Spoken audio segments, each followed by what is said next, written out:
Assalamualaikum warahmatullahi wabarakatuh teman-teman. Nah, ini ada pernyataan dari Imaduddin Al-Kaburi ya, yang mana katanya mondokin anak jangan kepada kiai yang masih menjadi mukhibin daripada Habib Ba'alawi katanya.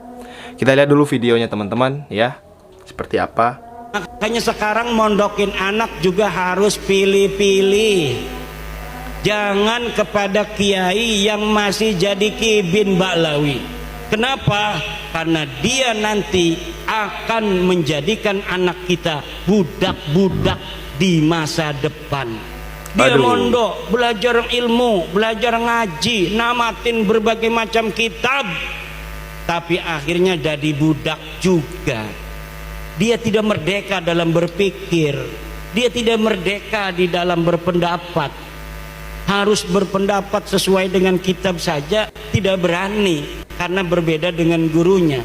Padahal Imam Syafi'i dia punya guru namanya Imam Malik. Imam Malik punya pendapat sendiri, Imam Syafi'i punya pendapat sendiri. Makanya sekarang harus pilih-pilih mondokin anak, jangan kepada kiai yang masih jadi muhibbin Ba'alawi, kata si Imaduddin Al-Kaburi ya kawan-kawan semua ya, seperti itu.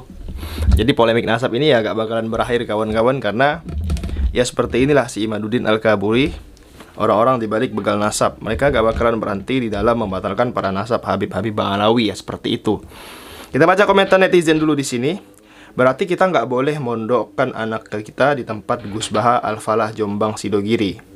Emang Gus Baha muhibbin? Dia adalah kiai besar. Waduh, Gus Baha itu pendukung habaib, sanad ilmu beliau sampai kepada para habaib.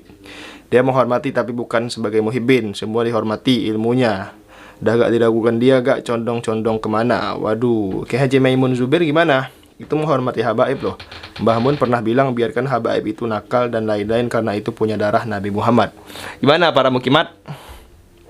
Emang setiap orang saling menghormati, panutan Mbah Maimun bukan menuntut ilmu ke Habib. Waduh, ini Syarwan ini adalah mukimat ya kan? Iyain aja dah. Jadi panutan Mbah Mun siapa sanad ilmu, berarti guru-gurunya Mbah Mun, habaib juga Mbah Mun membaca Rotib Handud dan Atos. Mbah Mun membaca Simtun Nuror. Membaca 1 dari 100 kitab gak boleh dijadikan satu-satunya patokan. Dah dijelaskan sama ulama Nusantara yang berwawasan luas. Iyain aja dah geng mukimat. Mbah Mun bukan baca kitab-kitabnya. 1 Az Imriti Jutumiyah dan lain-lain, semua kitab pun dibacalah wong ulama mumpuni, tapi dia bukan muhibbin, dia adalah ulama pribumi yang kaya ilmu. Waduh, ya kan?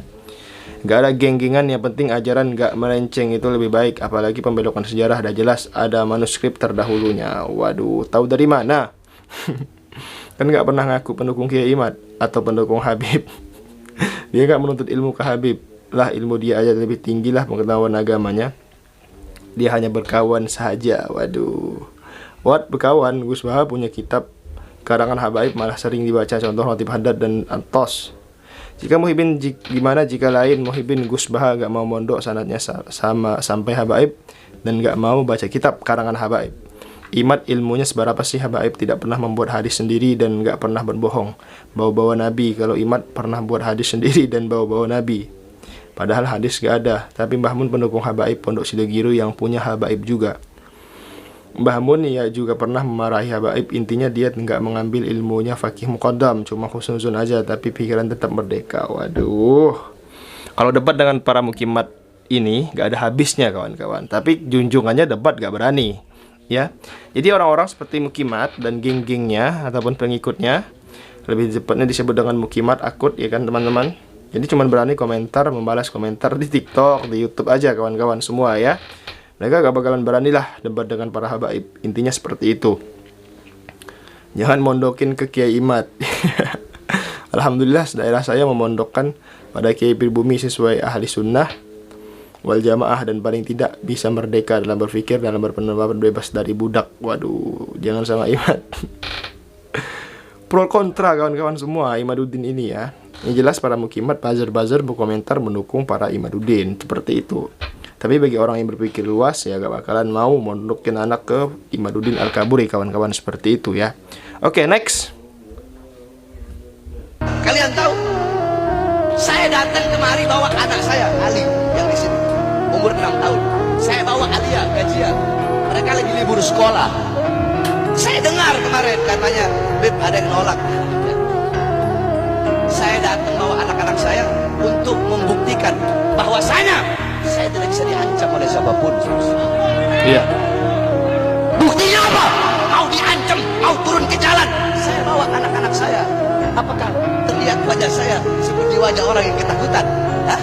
Terlihat seperti wajah yang terkena ancaman? Tidak, justru saya sampaikan kepada mereka, saya tunjukkan kepada mereka bahwa saya bawa anak-anak saya anggap ancaman mereka sebagai hiburan untuk anak-anak saya berlibur.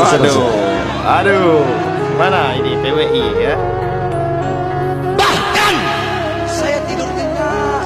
Pecinta waria Indonesia Ada PWI kok itu bisa ya. tidur nyenyak, ditolak ini tapi tidur nyenyak. Ya, saya tidur nyenyak. Kenapa? Karena 1 juta teriakan domba tidak akan mengganggu tidurnya seekor singa, saudara. Waduh, mengaum sekali seperti singa kawan-kawan semua ya. Semoga Allah meridai perjuangan Habib Bahar bin Smith. Amin. Next. Mulai besok Kiai harus keren. Siap? Apa Bila lagi ini? perlu sepatunya Pak Kiai lebih bagus daripada sepatunya Bupati. Jasnya Kiai Rois Surya lebih mahal dari jasnya Bupati. Gitu loh. Kacamatanya lebih mahal daripada kacamata ketua DPRD. Waduh. Paham? Dikira Kiai itu identik dengan ungu kemproh apa? Coba ulama di Iran, ulama Tunis, ulama Maroko. Waduh, saya kalau lihat mobilnya Plymouth Cadillac Caprice, bukan Luxio, Grand Mark, bukan. Kalau makan di restoran yang mewah, ulama itu di Iran, Tunis, dan mana Turki juga, Turki dan Maroko. Ya Allah, kapan Indonesia tuh KKNU mewah gitu loh. Paham betul. Mulai besok Kiai Ustadz harus keren. Waduh, gimana ini pendapat dari Kiai Haji Syahid Akil Syirot? Kiai itu harus keren, kaya, jangan kalah dengan pejabat, katanya seperti itu ya. Tata Gus Baha, idola saya dengan segala kesederhanaannya.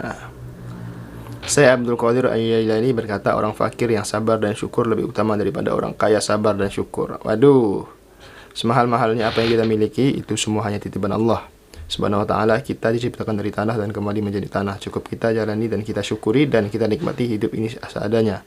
Kulo manut pusat mawon. Iya kalau Pak Kiai yang banyak uang. Salam Probolinggo hadir. Pak Kiai, gimana kabar negara saat ini? Ini juga tanggung jawab para ulama. Betul. Gimana? Korupsi di mana-mana, Kiai. Anda cuman pengen mewah-mewahan aja ya kawan-kawan. Seperti itu. Oke, sekian video kali ini. Jangan lupa subscribe MPH Channel. Terima kasih. Assalamualaikum warahmatullahi wabarakatuh.